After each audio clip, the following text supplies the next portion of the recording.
क्रिस्त में मेरे बहुमूल्य भाइयों बहनों एवं बच्चों, आप सबों को जय यीशु। हमारे प्रभु यीशु क्रिस्त की कृपा, प्रेम, अनुग्रह, आशीष सदा सर्वदा आपके एवं आपके परिवार के साथ रहे। प्रिय विश्वासियों, आज माता कलीसिया और 40 साल का चौथा इतवार मना रही है और आज के मनन चिंतन के लिए आज संत लूकस रचित सुसमाचार अध्याय 15 पद संख्या 1 से 32 आज दिया गया है, यानी the prodigal son, the lost son, यानी उड़ाव पुत्र की कहानी हमें बताया जा रहा है।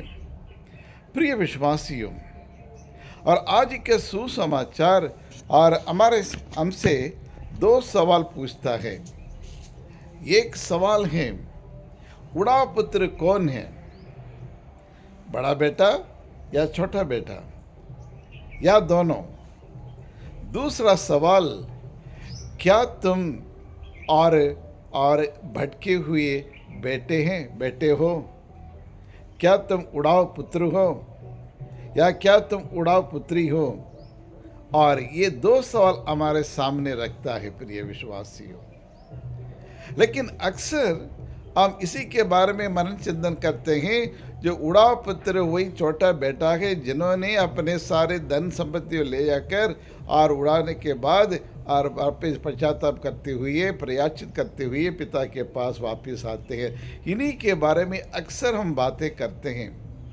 लेकिन उससे भी बढ़कर और उड़ाव पुत्र, सही महीने में उड़ाव पुत्र वो है और ये उसका जेठा लड़का यानी और बड़ा बेटा है। जी क्रिस्त में प्यारे भाइयों और बहनों, और आज के सुसमाचार के लिए हम अच्छी तरह से पढ़ेंगे, हमें एक मालूम पड़ जाता है कि भले छोटा बेटा अपने सारी संपत्ति को ले जाकर और दुनियादारी में और मोह माया में अपना समय, अपने पैसा सब खर्च करने के बाद होश आया कि मैंने गलती किया है। अपनी गलतियों के लिए और माफ़ी मांगने के लिए पश्चाताप करते हुए, रोते हुए, बिलखते हुए अपने पिता से माफ़ी मांगने के लिए वो वापस लौट आया है। यहाँ तक वो सही है, लेकिन घर में अपने पिता के साथ रहकर, अपने पिता के घर में ही और अपने पिता के जो कहने पर और हर एक काम को अच्छी तरह से करते हुए साथ में रहने वाले, और जब उनको मालूम पड़ा कि उसको खोया हुआ भाई वापस आ गया है, जो मरा हुआ व्यक्ति और भाई और वो जीवित होकर घर वापस आया करके जब उसको मालूम पड़ा तो उसका रियल कलर मालूम होने लगा। जी क्रिस्त में प्यारे भाइयों और बहनों, सर्वप्रथम what is the mentality, what is the spiritual mentality of the elder son, यानी ये बड़े बेटे का और एक बड़े बेटे का आध्यात्मिक धार्मिकता क्या है। और वो इससे मालूम पड़ जाता कि उसके मन में कितना क्रोध है, कितना गुस्सा है, कितना रिवेंज है। प्रिय विश्वासियों, और संत लूकस रचित सुसमाचार अध्याय 15-28 ये वाक्य बताता है।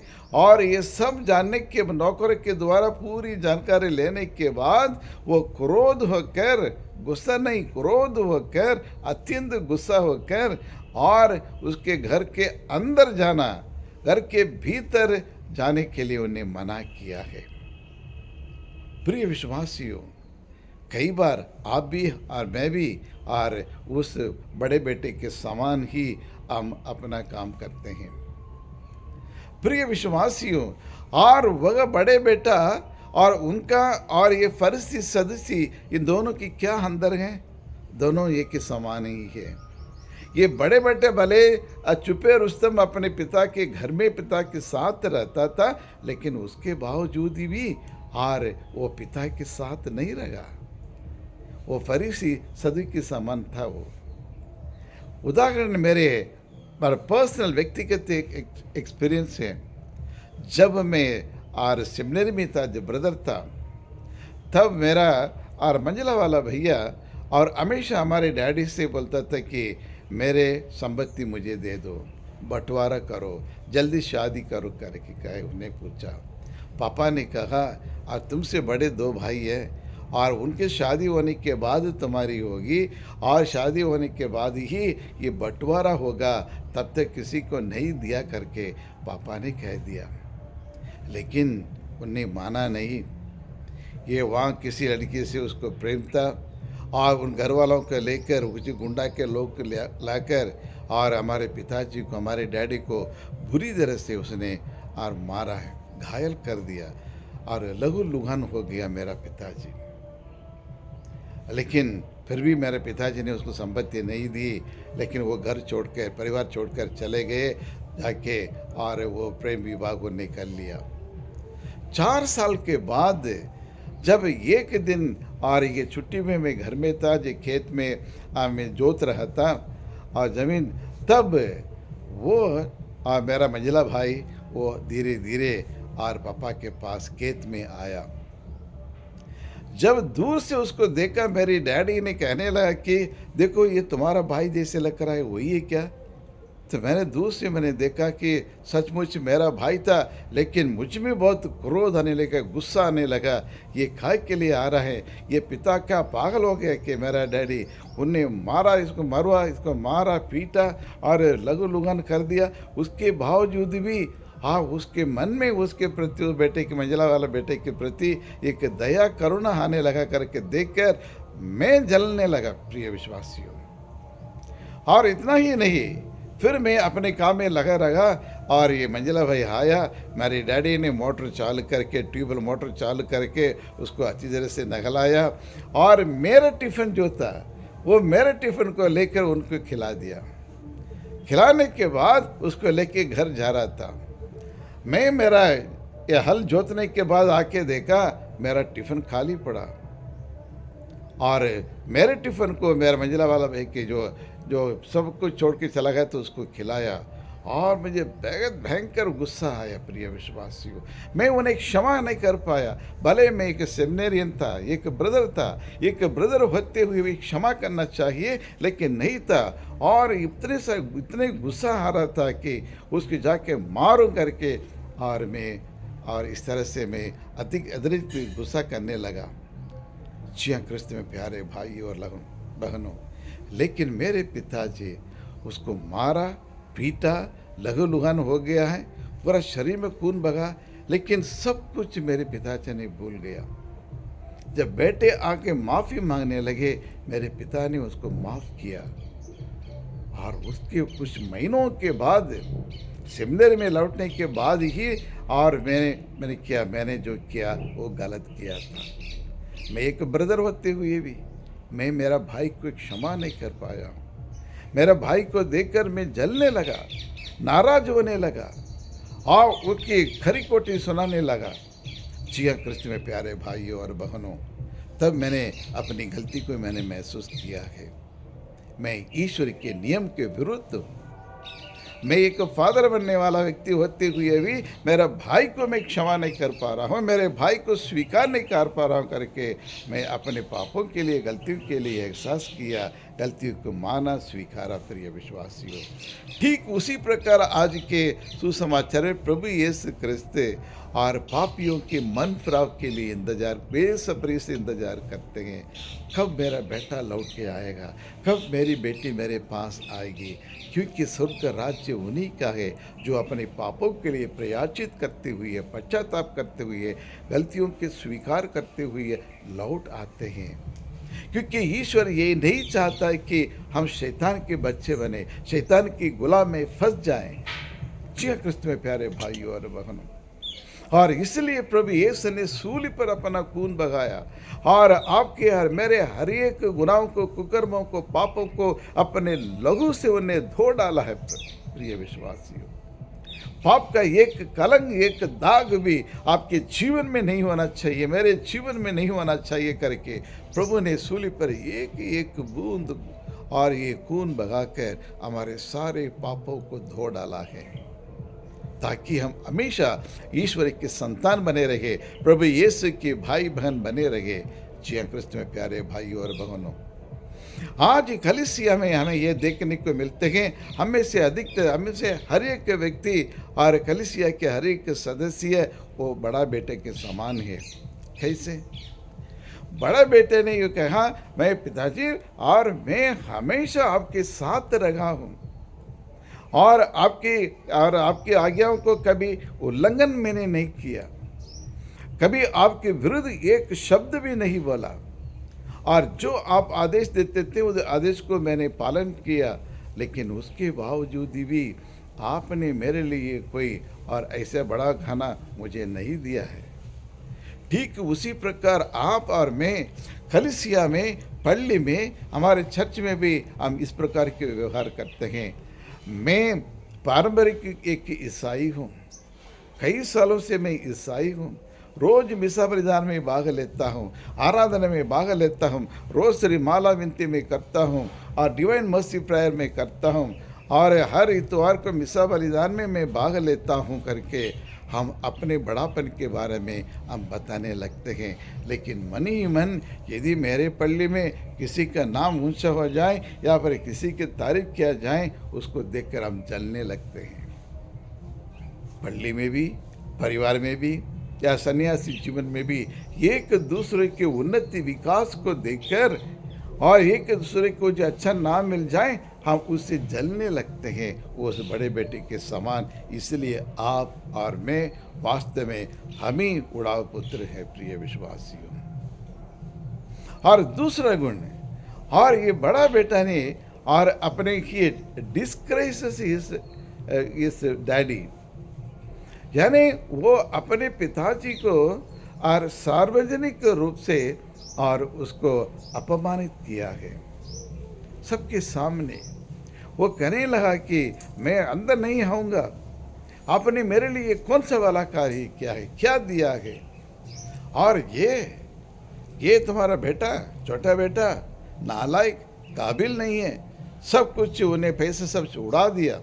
और इतना ही नहीं है, और एक शब्द जो पिताजी ने कहा वो बात इनने कहा, और वो वेश्याओं के साथ अपना जीवन बिताया, मस्ती करके आ रहा है, मोह माया में फंसा हुआ करके, और वेश्याओं के साथ अपना जीवन और गुजार के आ रहा है, और उन्हीं को आप स्वागत करते करके सबके सामने अपने भाई की बेइज्जती करता है।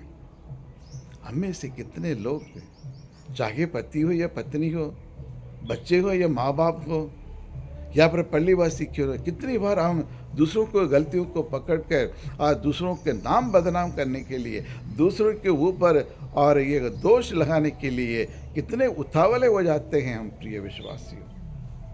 हमारे एक बोल से और सामने वाले को कितना और बुरा असर पड़ता है। हाँ, उसको बेइज्जती हम करते हैं और उसको ईर्ष्या करते हैं, प्रिय विश्वासियों। और यही बड़ा बेटा, यही उनके आध्यात्मिक मानसिकता है, प्रिय विश्वासियों। सबके सामने हम दूसरों की बुराई करते हैं, ये फलान व्यक्ति ऐसे ही है, ऐसे करके और दूसरों की बुराई करते, दूसरों को बदनाम हम करते हैं, प्रिय विश्वासियों। और तीसरी बात यह है, प्रिय विश्वासियों, और वह और अपने पिता को कंट्रोल करना चाहते हैं। वो अपने पिता को कंट्रोल करना चाहते हैं कि पूरा कंट्रोल, जैसे मैं कहूँ वैसे तुम सुनो, तुम करो करके, और दबाव डालने लगा अपने पिता के ऊपर। कई बार हम भी दूसरों से चाहते कि सब मेरे कहने पे चले, मैं बड़ा हूँ, मैं घर का मुखिया हूँ, मैं कम्युनिटी का सुपीरियर हूँ, मैं अथॉरिटी में हूँ, और इसलिए मेरे पास पावर है, अधिकार हैं, आप सब सब्जेक्ट्स हैं, और इसलिए मैं जो करता हूँ उसी को मानना पड़ेगा करके कितनी बार हम दूसरों के ऊपर हम थोप देते हैं अपने अधिकार को, अपने बड़ापन को। जी हाँ, क्रिस्त में प्यारे भाइयों और बहनों, और चौथी बात यह है कि और वह बड़ा बेटा और वो अपने स्वयं धार्मिकता से और ईश्वर से दूर हो गया है। Due to his self righteousness he is separated from God. और यह बड़ा बेटा अपने आप के बारे में तारीफ करते हुए और अपने पिता से और रिश्ता उसको तोड़कर दूर जाना चाहता है। ठीक उसी प्रकार हम भी कितनी बार हम इस तरह से अपने परिवार वालों से लड़कर और कम्युनिटी वालों से लड़कर हम दूर चले जाते हैं। ना सिर्फ अपने भाई बहनों से, लेकिन ईश्वर से भी दूर जाते, अपने रिश्तेदारों से, अपने और कुटुंब के लोगों से हम दूर वो चले जाते हैं प्रिय विश्वासियों। जबकि हमें दूसरों के सामने और एक गवाही बनना चाहिए, और we should bear witness in front of others. दूसरों के लिए एक नमूना और दिखाना चाहिए। हमारे जीवन शैली द्वारा हमें एक अच्छे नमूना बनना चाहिए, एक आदर्श नमूना बनना चाहिए, आदर्श से गवाही बनना चाहिए। और यही पाठ ये सिखाता है। और इसलिए और जो छोटे बेटे से बड़ा जो उड़ाव पुत्र है, वो खोया हुआ बेटा जो है वो और झेटा लड़का है, ये बड़ा लड़का ही है। और इसलिए ये सवाल शुरू में जो पूछा गया, ये क्या तुम उड़ाव पुत्री हो, उड़ाव पुत्री हो, उड़ाव पुत्र हो, और सही मायने में आप और मैं उड़ाव पुत्र हूँ। वो छोटा बेटा मात्र नहीं है प्रिय विश्वासियों। तो आज ईश्वर चाहते हैं हम ईश्वर के पास लौट आए। एक ही पिता परमेश्वर के संतान हैं, एक ही परिवार के सदस्य हैं, एक ही पल्ली के सदस्य, एक ही कम्युनिटी के समाज के सदस्य हैं। और इसलिए आपस में मन मुटाव, लड़ाई झगड़ा, द्वेष, जलन, ये सब हो सकता है, लेकिन इन सब को गलती, एक दूसरों की गलतियों की क्षमा करनी चाहिए। लेकिन पांचवी बात यह भी है कि और ये बड़ा बेटा अपने भाई ने जो गलती किया है उसको गलतियों को क्षमा करने के लिए तैयार नहीं है। लेकिन हम चाहते हैं हमारी गलती को क्षमा मिल जाए, माफ़ी मिल जाए। जब हम क्षमा करेंगे तभी तो हमें क्षमा मिलेगी। लेकिन इन बातों को ध्यान नहीं है। और एक और गुण है ये बड़ा बेटा, और ये सोचने लगे कि अपने भाई को और उनकी गलतियों के साथ उन्हें स्वीकार करने के लिए तैयार नहीं है। He was never ready to accept his brother as he is. लेकिन वास्तव में बड़ा बेटा सब दिखाव का काम कर रहा था। मन ही मन, और उसका मन शुद्ध नहीं था, पवित्र निष्कपट नहीं था, कपटपूर्ण और हृदय था उसके पास। उनकी सोच ठीक नहीं था, उसका विचार अच्छा नहीं था प्रिय विश्वासियों। लेकिन आज प्रभु यीशु ख्रिस्त, आप जैसे कैसे भी हो, लेकिन हमारे गुनाहों को क्षमा करने के लिए हमेशा तैयार हैं। और इस उड़ाव पुत्र की कहानी के द्वारा ईश्वर चाहते हैं हम अपने पापों के लिए प्रायश्चित करते हुए ईश्वर के पास लौट आए। ये परमेश्वर हम आपको धन्यवाद देते हैं, आपकी आराधना करते हैं, आपकी स्तुति करते हैं। प्रभु, हम कितने बड़े पापी हैं, पापिनी हैं, लेकिन कई बार हम अपनी गलतियों को स्वीकार करने में असमर्थ हो जाते हैं। हम हमेशा जस्टिफाई करने में लगे रहते हैं। प्रभु, हम अपनी गलतियों को स्वीकार नहीं करते हैं, जिसकी वजह से कई प्रकार की बीमारियां आती है, रिश्ता टूट जाता है।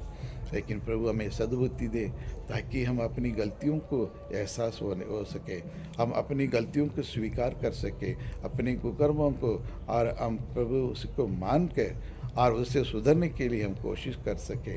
अपनी पवित्र आत्मा की सहायता की ज़रूरत है। अपनी पवित्र आत्मा से हमें अभिषेक करे प्रभु, और यही प्रार्थना हम करते हैं हमारे प्रभु यीशु क्रिस्त के द्वारा। आमीन, आमीन।